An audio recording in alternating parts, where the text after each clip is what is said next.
राय सरकार official channel.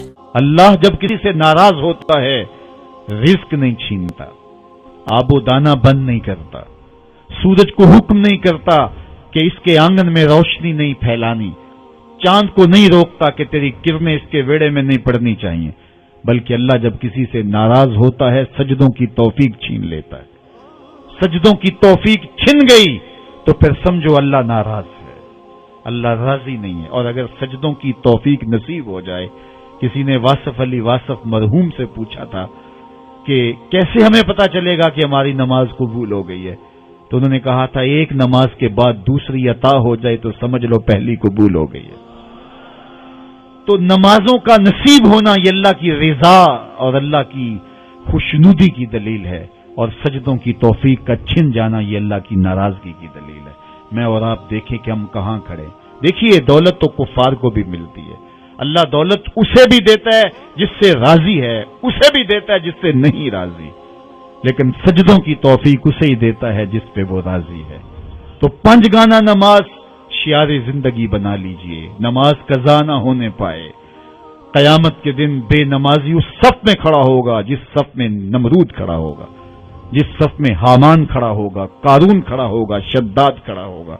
मुझे बताइए हम में से कोई ये गवारा करता है हम उस सफ में खड़े कर दिए जाएं जहां दुश्मनाने खुदा खड़े हों?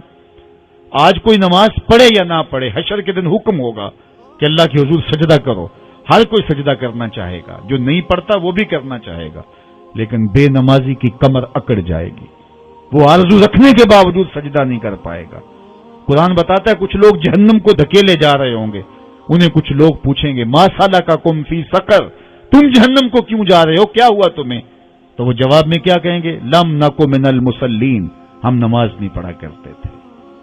सबसे पहला हिसाब कयामत के दिन जो बंदे से लिया जाएगा वो नमाज का लिया जाएगा। पहला सवाल बंदे से ये होगा। यार चिड़ियां भी रब की तस्बीह बोलें और अशरफुल मखलूकात सोया रहे। जब सुबह का वक्त होता है हशरातुल अर्ज़ भी बिलों से निकल के रब की तकदीस के तराने पड़ रहे होते हैं। दरख्तों की शाखों पे चिड़ियां परिंदे वो भी अल्लाह की तकदीस के तराने पड़ रहे होते हैं। हशरातुल अर्ज़ भी उसकी तकदीस के गीत गा रहे होते हैं और अशरफुल मखलूकात खराटे ले रहा हो। इससे बड़ी बदनसीबी क्या हो सकती है? आइए पंजगाना नमाज शियारे जिंदगी बना ले। इस मजलिस में अगर कोई बेनमाजी है तो आज अज़्म मुसम्मम करके यहां से लौटे कि आज के बाद नमाज नहीं छोड़ूंगा। और अगर आप पंजगाना नमाज की आदत रखते हैं तो आपको मुबारक हो, लेकिन ये अज़्म करके जाइए अपने घरों में, अपने अज़्ज़ा व अक़रिबा और अपने दोस्तों में इस जोर से तलकीन और ताकीद करेंगे नमाज की कि वो पक्के नमाजी बन जाएंगे।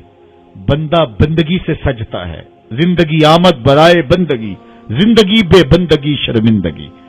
अगर जिंदगी में बंदगी नहीं तो जिंदगी के पल्ले है क्या?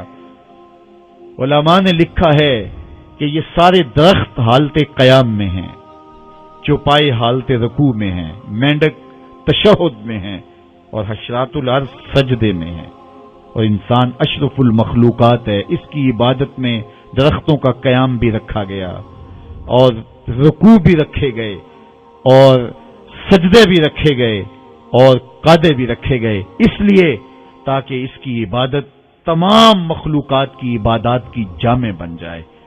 लेकिन इसके बावजूद अल्लाह के हुजूर सजदा रेज होना पसंद न करे तो बताइए कैसे रहमतें इसके ऊपर करेंगी?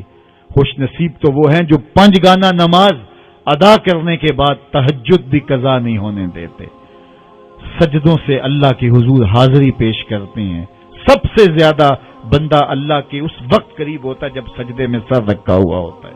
इंसान के अशरफ आज़ा उसके सर में है, बोलने की कुव्वत जुबान सर में, देखने की कुव्वत आंखें सर में, सूंघने की कुव्वत नाक सर में, चखने की कुव्वत जुबान सर में, सुनने की कुव्वत कान सर में, सोचने की कुव्वत दिमाग सर में, और सर मालिक के दर पे। नाक भी रगड़ रहा है, पेशानी भी रगड़ रहा है, और जुबान से क्या कह रहा है, सुबहान रब्बियल आला, मालिक मुझसे नीचे कोई नहीं, तेरे से बाला कोई नहीं। इंसान को बंदगी का ज़ौक़ जब नसीब हो जाता है, जब उसके हुजूर बंदा झुकने लग जाता है तो फिर वो किसी के आगे नहीं झुकता। वो एक सजदा जिसे तू गरां समझता है 1000 सजदे से आदमी को देता है नजात।